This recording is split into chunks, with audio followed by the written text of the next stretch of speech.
Hello friends.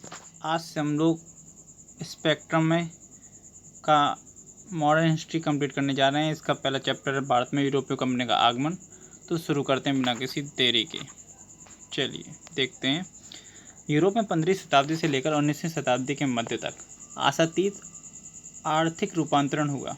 15वीं शताब्दी से 19वीं शताब्दी तक के मध्य इस कालावधि के दौरान कृषि एवं विशेष रूप से विनिर्माण में अपनाई गई प्रौद्योगिकी के आधार पर व्यापार एवं बाजारों में विस्मयकारी एवं तीव्र वृद्धि हुई। पूंजीवाद सामंती अर्थव्यवस्था एवं समाज को प्रतिस्थापित कर रहा था। हालांकि यूरोप में होने वाले परिवर्तन यहीं तक सीमित नहीं थे। 1500 ईस्वी के पश्चात विकास से घनिष्ठ रूप से संबंध विश्व इतिहास यूरोप में साकार हुआ। ऐसा इसलिए हुआ कि पूंजीवाद व्यवस्था के रूप में लाभार्जन और बाजार में प्रतियोगिता पर आधारित है। इसे कच्चे माल एवं वस्तुओं की बिक्री के लिए निरंतर विस्तार की आवश्यकता होती है। इस प्रकार इसका विस्तार विश्वव्यापी था, जो अन्य प्रकार की अर्थव्यवस्थाओं, समाजों और संस्कृतियों को निगल रहा था। 15वीं शताब्दी में महत्वपूर्ण बदलाव तब शुरू हुए जब यूरोपीय औपनिवेशिक शक्तियां नवीन विकल्पों की खोज में बाहर निकली। इसका यह अर्थ है कि अन्य मौजूदा संस्कृतियों से उनका पहले संपर्क नहीं था। भारत के ग्रीक, यूनान और रोम, इटली के साथ क्रिश्चियन युग के शुरू होने से पूर्व और पश्चात से ही व्यापारिक संबंध थे। चीन एवं एशिया के अन्य हिस्सों से संपर्क बेहद प्राचीन थे, जो समस्त मध्य युग तक जारी रहे। मार्को पोलो 1254 से 1324 ईस्वी, जिसने चीन की यात्रा की यात्रा वृत्तांतों ने यूरोपियों को बेहद आकर्षित किया। पूर्व की बेशुमार धन संपदा और समृद्धि की कहानियों ने यूरोपियों की लालसा में वृद्धि की। इटली ने लगभग 12वीं शताब्दी से यूरोप के साथ पूर्व के व्यापार पर एकाधिकार प्राप्त कर लिया था। दक्षिण पूर्व एशिया और भारत के साथ व्यापार विभिन्न स्थल मार्गों और जल मार्गों से किया गया। एक मार्ग से पूर्वी वस्तुओं को फारस की खाड़ी से होते हुए इराक एवं तुर्की लाया गया। वहां से इन्हें स्थल मार्गों से जेनेवा और वेनिस पहुंचाया जाता था। एक अन्य मार्ग से लाल सागर होते हुए वस्तुओं को मिस्र में अलेक्जेंड्रिया लाया जाता था, लेकिन तब वहां स्वेज नहर नहीं थी। इसलिए अलेक्जेंड्रिया को भूमध्य सागर के माध्यम से इटली के शहरों को जोड़ा गया था। उत्तर मध्यकाल के दौरान विशेषकर इटली में विश्वविद्यालय में पुनर्जागरण संबंधी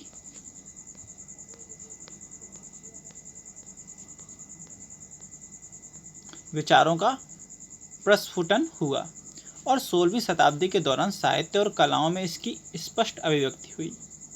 व्यापारियों, व्यवसायी और बैंकरों हो रहे वर्ग से यूरोप के नवीन मध्य वर्ग का निर्माण हुआ। यह वर्ग पुनर्जागरण और सुधार आंदोलन से बेहद प्रभावित हुआ। पुनर्जागरण के उद्गम स्थल इटली में व्यापारी 11वीं-12वीं शताब्दी से ही यूरोपीय देशों को कलात्मक एवं विलासिता की वस्तुओं की आपूर्ति कर रहे थे, जिससे वे बेहद संपन्न थे। इस प्रकार पूर्वी देशों के साथ इटली का व्यापार में वर्चस्व था और यूरोपीय देशों को सामान की बड़ी आपूर्ति इटली द्वारा की जाती थी। यूरोप के कई देश व्यापार के क्षेत्र में इटली के एकाधिकार को तोड़ना चाहते थे। 15वीं शताब्दी से ही अटलांटिक तट पर बसे देश अफ्रीका होकर पूर्व की ओर जाने का वैकल्पिक मार्ग खोज रहे थे। उल्लेखनीय है कि 15वीं शताब्दी के उत्तरार्ध विभिन्न केंद्रीकृत राज्यों और शक्तिशाली नरेशों का अभ्युदय हुआ, जिन्होंने भौगोलिक खोजों को बढ़ावा दिया तथा साथ ही खोजियों को वित्तीय मदद भी मुहैया कराई। पुर्तगाल एवं स्पेन ऐसे देशों में से प्रमुख थे। 15वीं और 16वीं शताब्दी में मुद्रा और नक्शा बनाने का कार्य तेजी से विकसित हुआ और कंपास, खगोलिका, प्रक्षेपशाला, बारूद इत्यादि जैसी प्रौद्योगिकी उपलब्धियों ने खोजियों की अत्यधिक सहायता की। इस प्रकार पुनर्जागरण का अभ्युदय कृषि में निवेश कम लाभ वाला सिद्ध होने लगा। कच्चे माल की आवश्यकता, नवीन बाजारों की प्राप्ति एवं विस्तार, पूर्व की धन संपदा का आकर्षण, ईसाई मत के प्रसार की उत्कृष्ट इच्छा एवं यूरोप में पुरातन व्यवस्था के स्थान पर नवीन व्यवस्था पूंजीवाद के स्थापित होने के कारणों ने भारत में यूरोपीय औपनिवेशिक शक्तियों के आगमन का मार्ग प्रशस्त किया। एक बार दोबारा देख लेते हैं। इस प्रकार पुनर्जागरण का अभ्युदय, कृषि में निवेश कम लाभ वाला सिद्ध होना, कच्चे माल की आवश्यकता, नवीन बाजारों की प्राप्ति एवं विस्तार, पूर्व की धन संपदा का आकर्षण, ईसाई मत के प्रसार की उत्कृष्ट इच्छा एवं यूरोप में पुरातन व्यवस्था सामंतवाद के स्थान पर नवीन व्यवस्था पूंजीवाद के स्थापित होने के कारणों में भारत में यूरोपीय औपनिवेशिक शक्तियों के आगमन का मार्ग प्रशस्त किया।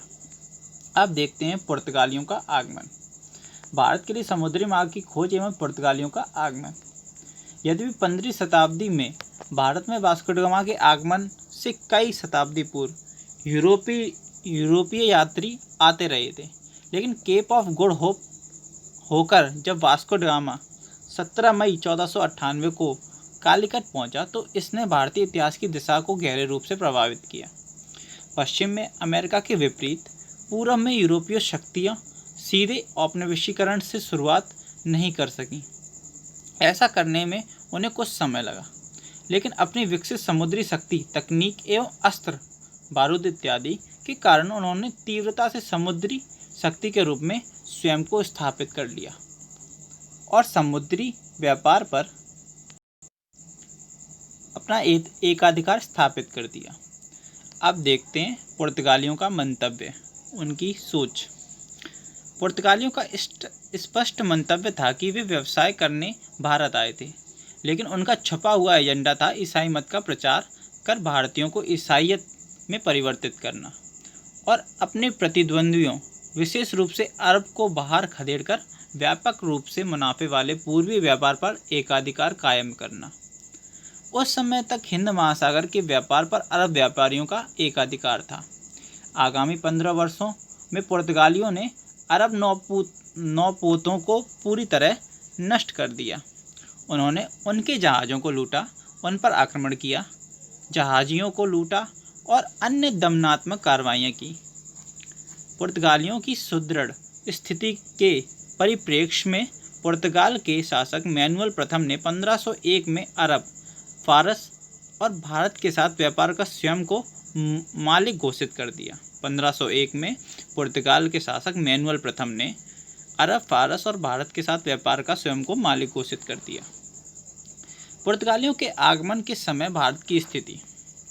भारत में पुर्तगालियों ने जिस समय आगमन किया उसने पूर्वी व्यापार को हासिल करने में उनकी अत्यधिक मदद की। गुजरात के सिवाय जहां शक्तिशाली महमूद बेगड़ा का शासन था, गुजरात में शासन शक्तिशाली महमूद बेगड़ा का था।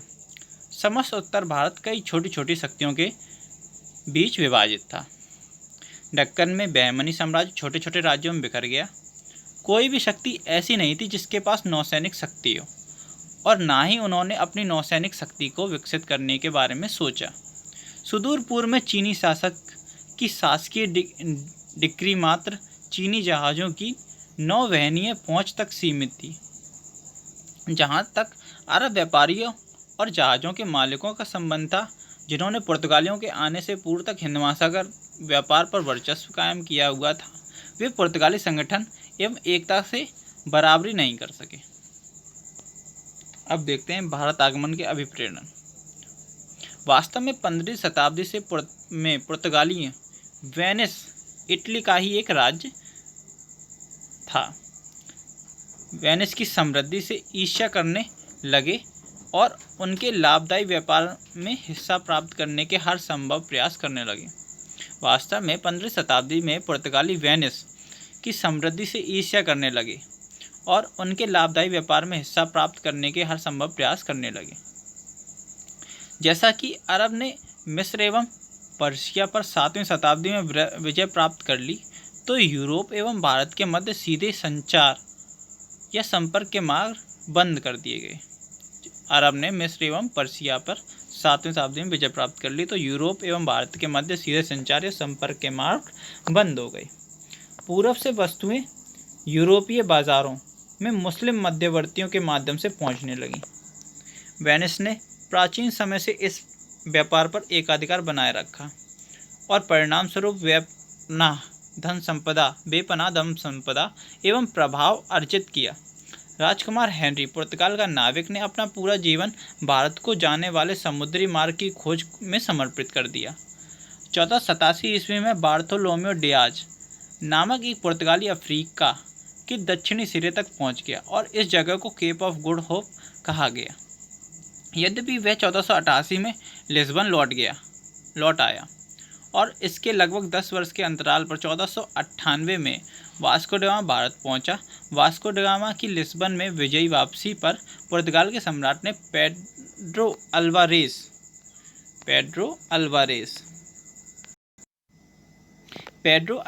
कैब्रल ब्राज़ील का खोजी के नेतृत्व में बार्थोलोमेओ डियाज के साथ 13 जहाज़ों के बेड़े 1200 लोगों का एक अधिक बड़ा बेड़ा भेजा।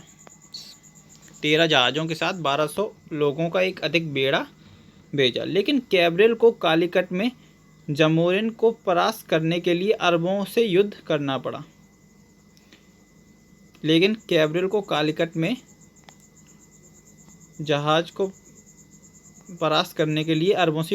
कैब्रल ने कोचीन और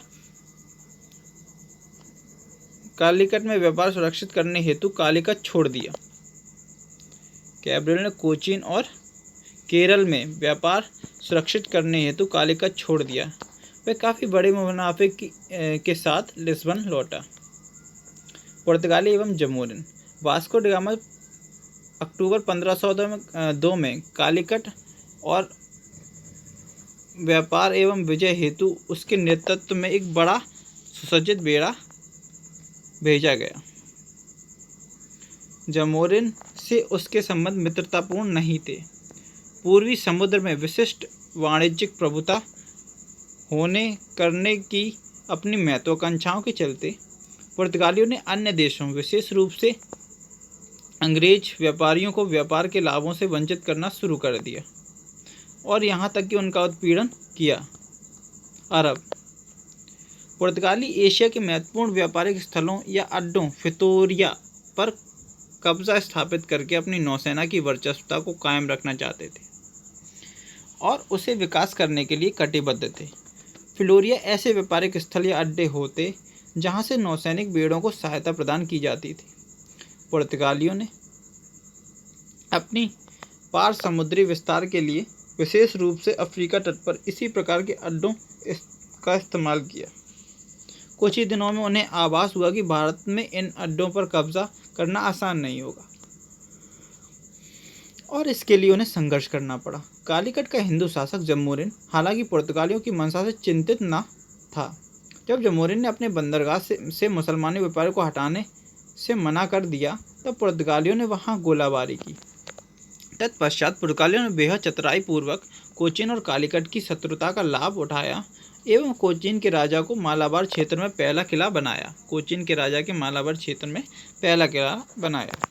1509 ईस्वी में पुर्तगालियों ने मिस्र के शासक मामलुक द्वारा भेजे गए जहाजी बेड़ों को पराजित कर द्वीप पर अधिकार जमा लिया।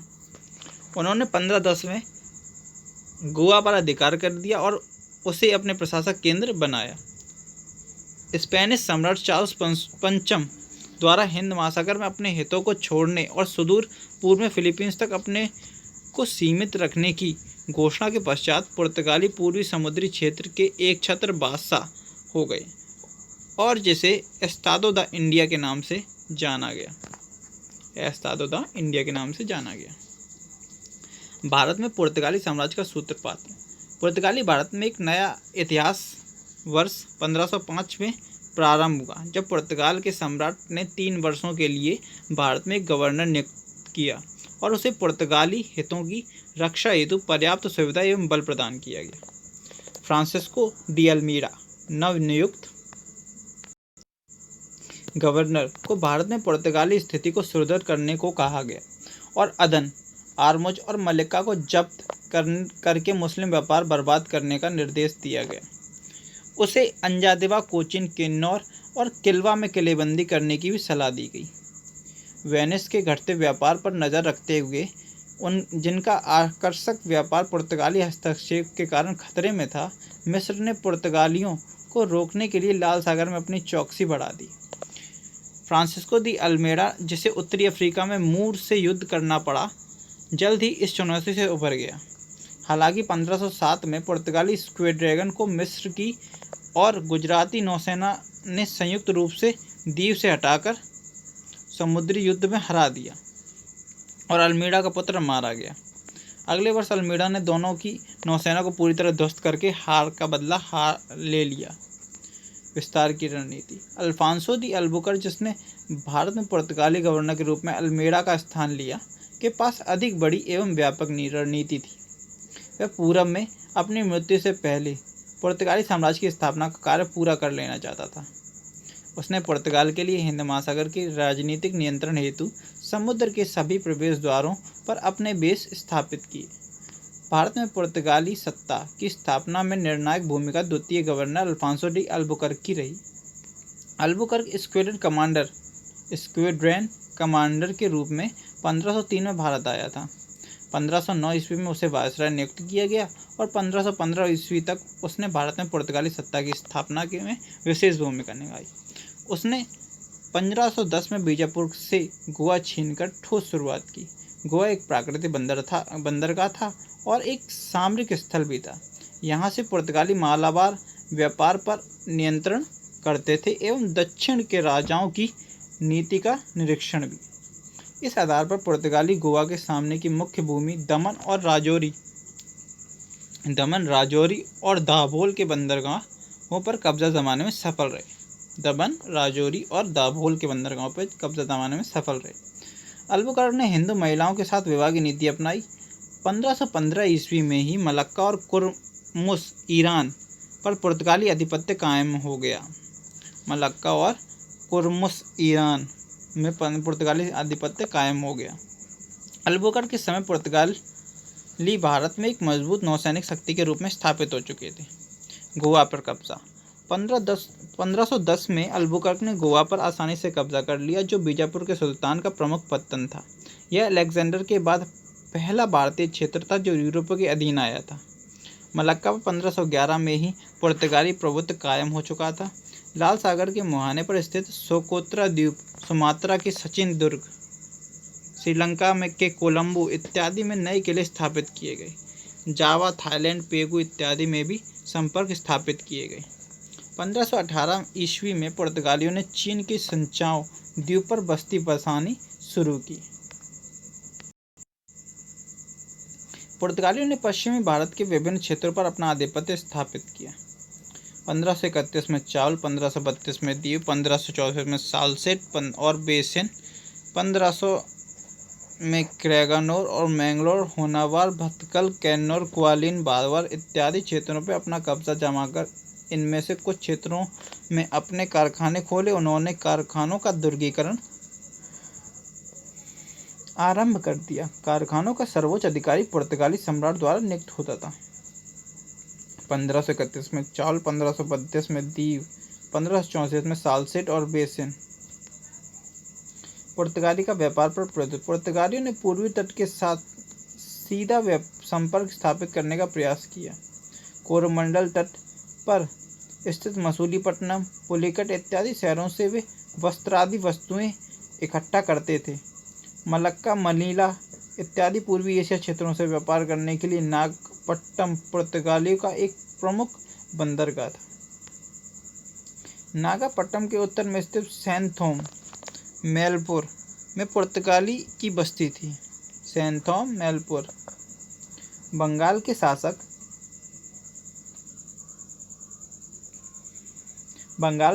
महमूद शाह ने पुर्तगालियों को 1536 में चटगांव और सतगांव में फैक्ट्री खोलने की अनुमति दी। बंगाल के शासक महमूद शाह ने पुर्तगालियों को 1536 ईस्वी में चटगांव और सतगांव में फैक्ट्री खोलने की अनुमति दी।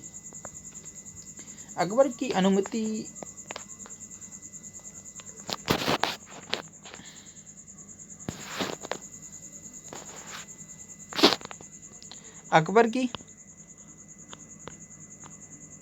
1536 ईस्वी में चटगांव और सतगांव में फैक्ट्री खोलने की अनुमति दी। अकबर की अनुमति से हुगली में तथा शाहजहां के फरमान से बुंदेल में भी कारखाने खुले। 16वीं शताब्दी के दौरान पूर्वी तट पर किलेबंदी नहीं हुई। 16वीं शताब्दी के आरंभ तक पुर्तगालियों का एशियाई व्यापार पर प्रभुत्व बना रहा। 1506 ईस्वी में मसाले के लाभदायक व्यापार को राजा ने अपने अधीन कर लिया और दूसरी तरफ पुर्तगाली अपने अधिकार को सुरक्षित रखने के लिए जी जान से भिड़ पड़े। कभी कभी व्यापार और लूट के अंतर करना मुश्किल हो जाता था। भारतीय जहाज़ों से कोई तरीके से पैसा वसूल किया जाता था। इनमें प्रमुख थी कार्टेज।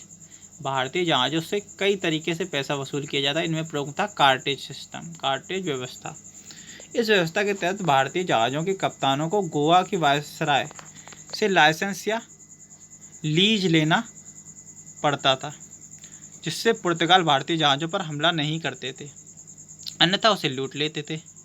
पुर्तगालियों के समुद्र पर वर्चस्व रहने का एक महत्वपूर्ण कारण था कि मुगल शासकों ने कभी मजबूत नौसेना तैयार करने का प्रयत्न नहीं किया तथा सुदूर दक्षिण में मुगलों का प्रत्यक्ष नियंत्रण नहीं था।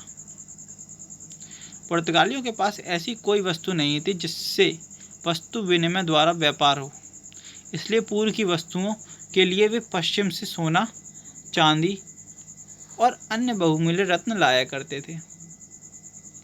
मालाबार और कोंकण तट से सबसे ज़्यादा काली मिर्च का निर्यात होता था। मालाबार से अदरक, दालचीनी, हरड़, चंदन, हल्दी, नील इत्यादि निर्यात किए जाते थे। उत्तर पश्चिमी भारत से टाफ्टा, एक प्रकार का कपड़ा, चिन्स इत्यादि पुर्तगाली ले जाते थे। जटामांसी बंगाल से लाया जाता था। दक्षिण पूर्व एशिया से लाख, लौंग, कस्तूरी इत्यादि इकट्ठा किए जाते थे। भारत में पुर्तगालियों का व्यापार इतना बढ़ गया था कि मात्र काली मिर्च की खरीद के लिए संयुक्त व्यापार संघ ने 1,70,000 क्रूजेरो प्रतिवर्ष भारत भेजने का निर्णय लिया था। काली मिर्च की खरीद के लिए संयुक्त व्यापार संघ ने 1,70,000 क्रूजेरो प्रतिवर्ष भारत भेजने का निर्णय किया था। पुर्तगाली फ्लैंडर्स, जर्मनी, इंग्लैंड इत्यादि क्षेत्रों से गुलाब जल, मूंगा, तांबा, पारा, सिंदूर आदि वस्तुएं भारत में लाते थे। फ्लैंडर्स, जर्मनी, इंग्लैंड इत्यादि क्षेत्रों से गुलाब जल, मूंगा, तांबा, पारा, सिंदूर आदि वस्तुएं भारत में लाते थे। ढाले हुए सिक्के भी कोचीन व गोवा बंदरगाह पर लाए जाते थे।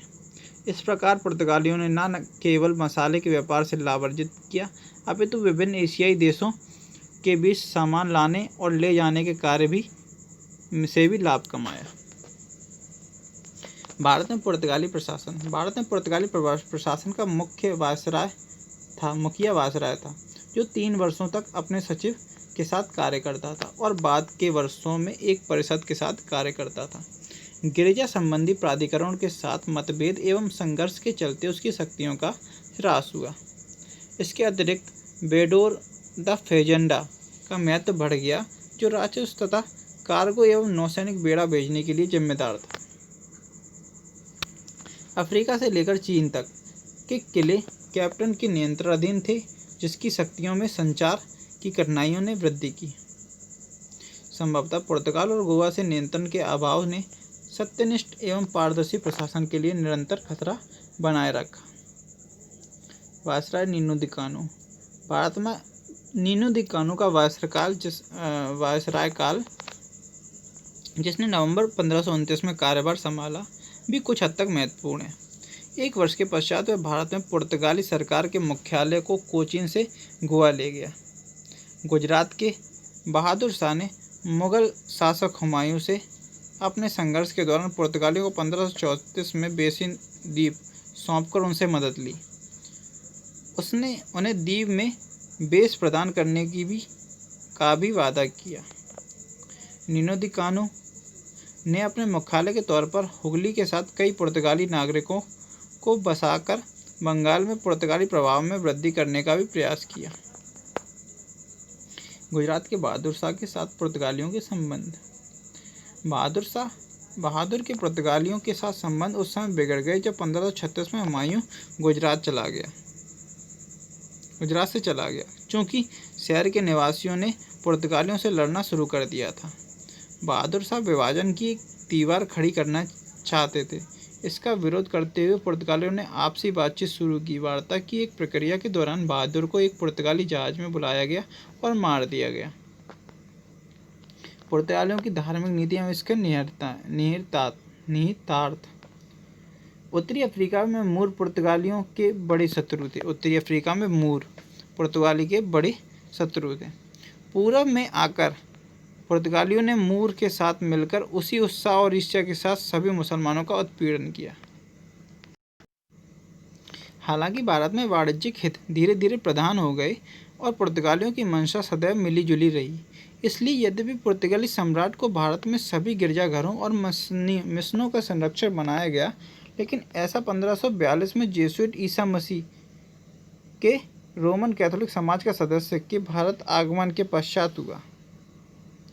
अकबर ने दरबार में जेसुइटों ने अच्छा प्रभाव बनाया, जिसकी मदद से पुर्तगालियों ने कुछ लाभ अर्जित किया। 1542 में जेसुइट ईसा मसीह के रोमन कैथोलिक समाज का सदस्य जेसुइट। अकबर एवं पुर्तगाली। पहली बार अकबर कुछ यूरोपीय ईसाइयों नामक कुछ पुर्तगाली व्यापारी से उस समय मिला जब उसने 1572 में कैम्बे का दौरा किया। 1572 में कैम्बे का दौरा अकबर द्वारा, तब वो पुर्तगालियों से मिला। बाद के वर्षों में सूरत में उसने फिर से उनसे मुलाकात की जब एंटोनियो कैब्रिल गोवा के वायसराय का दूत शांति शर्तों के समायोजन हेतु आया। कुछ समय बाद धर्म एवं मीमांसा के प्रश्नों पर अकबर की गहरी रुचि जगी और उसने फादर जूलियन परेरा विकार, चर्च में पुजारी, जनरल ऑफ बंगाल एवं कुछ अन्य स्रोतों से ईसाई धर्म का ज्ञान प्राप्त किया। इसने अकबर को अधिक सटीक जानकारी प्राप्त करने हेतु उत्सुक किया और एंटोनियो कैब्रिल, जिसने पुनः 1578 में मुगल राजधानी का दौरा किया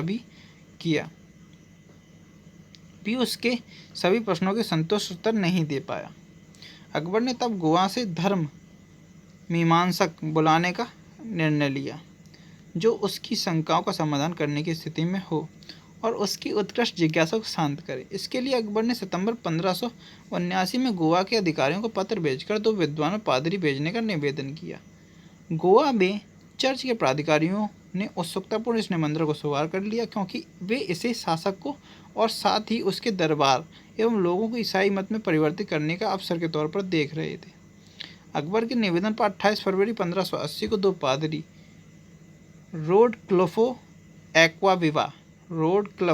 एक्वाविवा और एंटोनियो मॉन्सरेट फटोपुर स्वीकरी पहुंचे 1580 में, जो 1583 में वापस लौटे। इसी प्रकार अकबर ने दूसरे मिशन 1590 में बुलाया, जो 1592 वापस लौटा। तीसरा मिशन 1595 में बुलाया गया। मिशनरीज ना तो अकबर और उसके दरबार और ना ही उसके लोगों को ईसाई मत में परिवर्तित कर सके। अकबर और उसके पुत्र सलीम, भविष्य में जहांगीर, दोनों ने मैरी और ईसाई चिन्हों के प्रति तथाकथित आदर भाव प्रकट किया। यह स्पष्ट है कि पादरियों पर ध्यान देना धार्मिक उत्साह का परिणाम नहीं था, अपितु यह मुख्य रूप से पुर्तगाली सैन्य सहायता सुनिश्चित करने की इच्छा से निर्देशित हो रहा था। ईसाइयों के संरक्षण के पीछे राजनीतिक मंशा। जबकि अकबर अपनी परेशानियों से उबरने के लिए पुर्तगाली बंदूकों को उधार लेने पर विचार कर रहा था, उसका बेटा राजकुमार सलीम अकबर के विरुद्ध विद्रोह पर ध्यान दे रहा था और इस उद्देश्य के लिए पुर्तगाली सेना की मदद प्राप्त करने की योजना बना रहा था। ईसाई धर्म उनके लिए महत्वपूर्ण नहीं था। सभी दिखावों या बहानों को छोड़ते हुए अकबर ने सैन्य सहायता की प्राप्ति हेतु 1601 में गोवा में एक अंतिम दूत भेजा।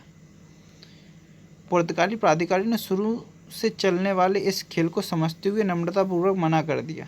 जेसुइट ने अपनी तरफ से मिशनरी उत्साह के साथ देशभक्ति की राजनीति की और यथासंभव लाभ प्राप्त करने का प्रयास किया। पुर्तगालियों या स्पेन वासियों जैसा पुर्तगाल उस समय स्पेन से जुड़ा था कि अनाधिकृत एजेंट के तौर पर काम करते हुए जेसुइट ने मुगल दरबार महत्वपूर्ण प्रभाव का उपयोग किया। जहांगीर और पुर्तगाल। राजकुमार सलीम जहांगीर के रूप में सिंहासन ग्रहण करने पर ने जेसुइट फादर की इस प्रकार उपेक्षा करके जैसे वे कभी उन्हें जानता नहीं था, मुसलमानों को शांत किया।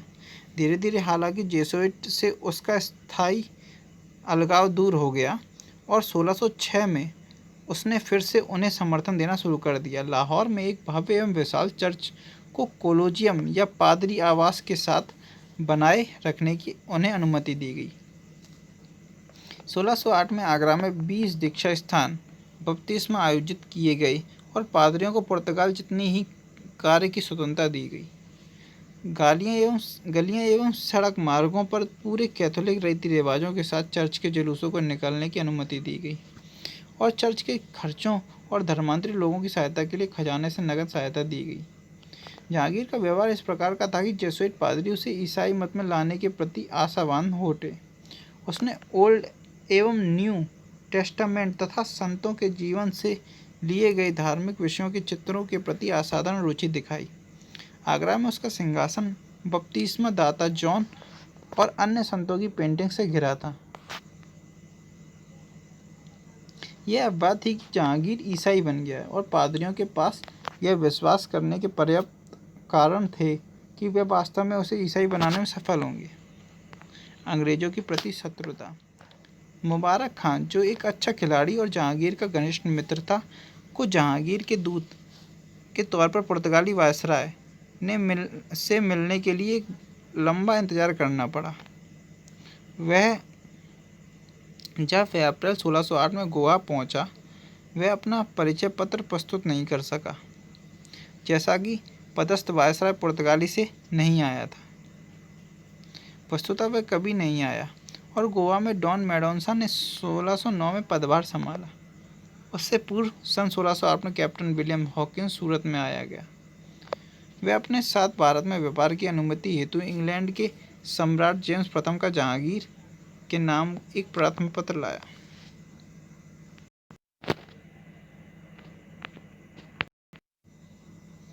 कैप्टन हॉकिंस की यात्रा। फादर पेनहेरो और पुर्तगाली अधिकारियों ने मुगल दरबार में हॉकिंस को पहुंचने से रोकने के लिए भरसक प्रयत्न किए, लेकिन सफल नहीं हुए। जहांगीर ने हॉकिंस द्वारा लाए गए उपहारों, जिनकी कीमत 25,000 सोने के सिक्के के समान थी, को स्वीकार किया और हॉकिंस का बेहद आत्मीय स्वागत किया। जैसा कि हॉकिंस तुर्की भाषा अच्छी प्रकार से जानता था, उसने उस भाषा में जहांगीर के साथ प्रत्यक्ष संवाद किया। हॉकिंस से खुश होकर जहांगीर ने उसे 30,000 के वेतन पर 400 का मनसब दर नियुक्त किया। हॉकिंस ने आर्मीनियन ईसाई मुबारक शाह को बेटी से विवाह किया। मुगल एवं पुर्तगालियों के आपसी संबंध में सुलझाव। हॉकिंस एवं अन्य अंग्रेजों लोगों को बड़ी व्यापार सुविधाएं प्रदान करने को गोवा के वायसराय डॉन मेडोन्सा ने पुर्तगाली एकाधार के वाणिज्यिक क्षेत्रों का अतिक्रमण माना और इसलिए इसे शत्रुतापूर्ण कार्रवाई कहा। भारत में पुर्तगालियों की जहांगीर के साथ युद्ध की स्थिति को देखते हुए मेडोन्सा ने मुगल दूत मुकारब खां से मिलने से मना कर दिया। उतावलेपन में उठाए गए इस कदम ने पुर्तगाली व्यापारियों एवं उनके व्यापार को बेहद प्रभावित किया और जहांगीर ने पुर्तगालियों को दी जाने वाली छूटों पर रोक लगा दी। तब मेडोन्सा ने फादर पिनेरो की औपचारिक आधार पर मुकारब खां से शांति स्थापित करने हेतु बातचीत करने को कहा। तत्पश्चात शत्रुता समाप्त हो गई और अंग्रेजी जहाज को सूरत के पत्तन पर जाने की अनुमति नहीं दी गई। पुर्तगाली आगंतुकों को रोकने में असमर्थ व्यथित हॉकिंस ने 1611 में मुगल दरबार छोड़ दिया। एंग्लो पुर्तगाली झगड़ा तथा यह हाथापाई। अंग्रेजों ने हालांकि 1612 में पुर्तगालियों के विरुद्ध प्रतिशोध लिया, जिसने हिंद महासागर में ब्रिटिश नौसेना के प्रवेश का मार्ग प्रशस्त किया। उस वर्ष नवंबर में अंग्रेजी जहाज ड्रैगन ने एक छोटे जहाज ओसियंडर सहित कैप्टन बेस्ट के नेतृत्व में पुर्तगाली जहाज बेड़े को एक सफलतापूर्ण युद्ध किया। जहांगीर, जिसके पास अच्छी नौसेना नहीं थी, अंग्रेजों की सफलता से बेहद प्रभावित हुआ। पुर्तगालियों ने अपनी बचकानी हरकतों से जहांगीर को अप्रसन्न कर दिया। वी. ए. स्मिथ के अनुसार पुर्तगालियों ने मुगल सरकार की नौसैनिक कमजोरी के चलते 4 इम्पीरियल जहाज़ों को जब्त कर लिया और कई मुसलमानों को बंदी बना लिया और सामान को लूट लिया। जहांगीर की मां की इस सामान में गहरी रुचि थी और इससे करोड़ रुपए की चपत लगी थी। गुस्साए जहांगीर ने मुकर्रम खां, जो उस समय सूरत का प्रभारी था, को क्षतिपूर्ण पूर्ति वसूलने का आदेश दिया। शाहजहां और पुर्तगाली। यह शाहजहां का शासन काल था, हालांकि जिसमें मुगल दरबार पुर्तगालियों को मिलने वाले लाभों का हमेशा के लिए अंत हो गया और साथ ही इस आशा ने भी दम तोड़ दिया कि वे शाही परिवार और मुगल भारत के लोगों को ईसाई मत में धर्मांतरण करा पाएंगे, जिसका पालन अकबर और जहांगीर द्वारा किया गया था। शाहजहां द्वारा राजगद्दी संभालने से पूर्व ही उसे पुर्तगालियों के दुर्व्यवहार की जानकारी थी। जब उन्होंने रानी मुमताज महल की 2 दासियों को बंदी बनाकर उनका अपमान किया। पुर्तगाली की गतिविधियां 1589 ईस्वी में शासकीय फरमान के आधार पर पुर्तगालियों को नदी के तट तक सीमित कर दिया गया, जो बंगाल में सतगांव से थोड़ी दूरी पर था और वहां से वे व्यापारिक गतिविधियां संचालित करते थे। विभिन्न वर्षों के दौरान उन्होंने बड़े भवनों के निर्माण द्वारा अपनी स्थिति मजबूत कर ली थी, जिसने उनके व्यापार को सतगांव के नए पतन हुगली की ओर प्रवासित किया। उन्होंने नमक के उत्पादन पर एकाधिकार कर लिया, स्वयं का एक कस्टम हाउस निर्मित किया और तंबाकू पर सख्ती से कर आरोपित करना शुरू कर दिया, जो 17वीं शताब्दी में भारतीय उपमहाद्वीप में आने के पश्चात व्यापार की एक प्रमुख वस्तु बन गया। ऐसे कृत्यों से उन्हें प्रांतीय कस्टम राजस्व के संग्रहण की भारी नुकसान उठाना पड़ा। अहंकारी घमंडी पुर्तगालियों ने न केवल व्यापार के रूप में धनार्जन किया, अपितु हिंदू और मुस्लिम बच्चों को खरीदकर या बंदी बनाकर क्रूर दास व्यापार भी शुरू कर दिया। हुगली पर अधिकार 28 जून 1632 को हुगली पर पुर्तगालियों के कब्जे को 3 महीने पश्चात समाप्त कर दिया गया। गंगा किनारे खुले मैदान में स्थित हुगली सभी तरफ से खुला था। यहाँ किला नहीं था, ना तो दीवार थी और ना ही पर कोटा, मात्र कीचड़ का एक तटबंध पश्ता था जो ज़्यादा महत्व का नहीं था। बारूद एवं नौवहन में पुर्तगाली कौशल से भयभीत कासिम खां ने 1,50,000 की सेना के साथ पुर्तगाली बस्ती पर हमला करने को कहा गया। ठीक 3 महीने तक 24 सितंबर तक सैन्य दुर्ग के 300 पुर्तगाली और 600 निवासी ईसाई सैनिक सामना करते रहे, जिसके पश्चात वे भाग खड़े हुए। अधिकतर जहाज खो गए, लेकिन कुछ किसी प्रकार सागर द्वीप तक पहुंचने में कामयाब हो गए, लेकिन वहां व्याप्त महामारी से अधिकतर जिंदा बचे लोग मर गए। मुगलों के 1000 लोग मारे गए, लेकिन उन्होंने 400 लोगों को बंदी बना लिया, जिन्हें आगरा तक लाया गया। बंदियों को इस्लाम धर्म अपनाने के दास्ता स्वीकार करने का विकल्प दिया गया। ईसाइयों का अत्याचार कुछ समय तक जारी रहा, जिसके बाद वह धीरे धीरे खत्म हो गया। अब देख लेते हैं पुर्तगालियों की व्यापारिक घटनाक्रम। 1498 में वास्को डी गामा ने कालीकट की यात्रा की। 1503 में पुर्तगालियों ने भारत में अपना पहला दुर्ग कोचीन में स्थापित किया। 1505 में पुर्तगालियों ने अपना पहला दूसरा दुर्ग कुन्नूर में स्थापित किया। फ्रांसिस्को अल्मीड़ा को भारतीय क्षेत्र का गवर्नर बनाया गया। 1509 में अल्मीड़ा ने गुजरात और मिस्र के संयुक्त बेड़े को पराजित किया। 1509 में अल्मीड़ा ने गुजरात और मिस्र के संयुक्त बेड़े को पराजित किया। 1510 में अल्फांसो दी अल्बुकर्क को वायसराय बनाया गया। अल्बुकर्क ने बीजापुर के सुल्तान को पराजित कर गोवा का अधिकार कर लिया। 1511 में पुर्तगालियों ने मलाया द्वीप में स्थित मलक्का पर अधिकार कर लिया। 1511 में मलक्का पर अधिकार कर लिया। 1515 पुर्तगालियों ने फारस की खाड़ी के मुहाने पर स्थित हरमुज पर अधिकार कर लिया। 1515 पर फारस की खाड़ी हरमुज पर अधिकार कर लिया। वायसराय अल्बुकर्क की मृत्यु हो जाती है 1515 में। 1530 पुर्तगालियों ने गोवा को अपने भारतीय राज्य की राजधानी बनाया। 1530 में पुर्तगालियों ने गोवा को अपने भारतीय राज्य की राजधानी बनाया। 1535 पुर्तगालियों ने द्वीप पर अधिकार कर लिया। 1559 पुर्तगालियों ने दमन पर अधिकार कर लिया। 1566 पुर्तगालियों ने तुर्कियों के बीच समझौता। पुर्तगालियों ने तुर्कों के बीच समझौता। 1596 डचों ने पुर्तगालियों को दक्षिण पूर्वी एशिया से बाहर कर दिया। 1612 सूरत में पुर्तगालियों को पराजित कर अंग्रेजों ने अपना कारखाना स्थापित किया। 1641 मलक्का दुर्ग पुर्तगालियों से डचों ने छीन लिया। मलक्का दुर्ग पुर्तगालियों ने डचों से छीन लिया। 1559 श्रीलंका पुर्तगालियों से हाथ से चला गया। 1563 मालाबार के सभी दुर्गों को डचों ने जीतकर पुर्तगालियों को भारत से निर्णायक रूप से खदेड़ दिया। अब देखते हैं पुर्तगालियों का पतन किस वजह से हुआ। 17वीं शताब्दी के प्रथम दशक में पूर्व में स्थापित पुर्तगाली साम्राज्य लगभग समाप्त हो गया और इसका स्थान डचों और अंग्रेजों ने ले लिया। इसके कई कारण थे। 1580 में पुर्तगाल स्पेन के राजा के साथ जुड़ गया और स्पेन के पतन के साथ साथ इसका भी पतन हो गया। 1580 में 1588 के नौसेना युद्ध में अंग्रेजों ने स्पेन को करारी शिकस्त दी, जिसके बाद स्पेन की नौसैनिक शक्ति क्षीण हो गई। पुर्तगाल के अंदरूनी मामलों ने उसकी शक्ति कमज़ोर की थी। समाज में कुलीन वर्ग का प्रभुत्व था और व्यापारियों का इतना सामाजिक प्रभाव नहीं था कि वे राज्य को अपने हितों की पूर्ति के लिए प्रभावित कर सकें। पुर्तगाल में सम्राट निरंकुश था। धर्म के मामले में पुर्तगाली अशनु एवं धर्मांध थे। वे कई स्थानों पर उन्होंने लोगों को जबरन धर्म परिवर्तन किया। फिलोरिया मात्र एक व्यापारिक अड्डा था जिसे क्षेत्रीय राज्य के रूप में बदलने की राजनीतिक इच्छा शक्ति नहीं दिखाई गई। पुर्तगालियों ने स्वयं को एकाधिकार व्यापार के मुनाफे तक ही सीमित कर रखा। उनका नियंत्रण कुछ क्षेत्रों उत्तरी अफ्रीका, द्वीप, दमन, गोवा, तिमोर और मकाऊ तक ही सीमित रह गया। भारतीय शासकों एवं जनता के प्रति धार्मिक अहिष्णुता उनके मन में थी।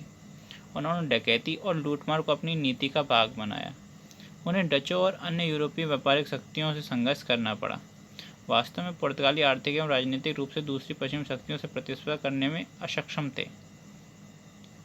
ब्राज़ील की खोज के बाद उनका भारत की ओर से ध्यान कम हो गया। पुर्तगाल में उनके उद्योग धंधे अधिक विकसित नहीं हो पाए और वे वितरक के रूप में व्यापार करते रहे। पुर्तगाली व्यापारियों पर पुर्तगाली राजा का अत्यधिक नियंत्रण था। ये सब कारणों की वजह से पुर्तगालियों का पतन हुआ। तो यहाँ पर हमारा पुर्तगाल टॉपिक ख़त्म होता है। पुर्तगालियों के विषय हम लोग सब पढ़ चुके हैं। अब बात हम पढ़ेंगे डच के बारे में आगे अगली वीडियो। अगर आपको ये वीडियो पसंद आई तो इसे लाइक ज़रूर करें ताकि मैं और वीडियोस लाता रहूँ। और इसे शेयर करें अपने दोस्तों ताकि सभी ये वीडियो देख पाएँ। और चैनल को सब्सक्राइब कर दें ताकि आने वाली वीडियो आपको ज़रूर मिलती रहे। Thank you. जय हिंद, जय भारत।